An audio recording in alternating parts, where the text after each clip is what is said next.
You ask Tiger to solve. This deals with linear equations with one unknown. The final result is x equals -2. Let's solve it step by step.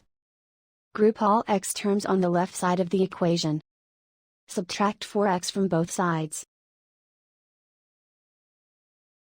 Simplify the arithmetic. Group like terms. Simplify the arithmetic. Convert the x into a positive number. Multiply both sides by -1. Remove the ones. Simplify the arithmetic.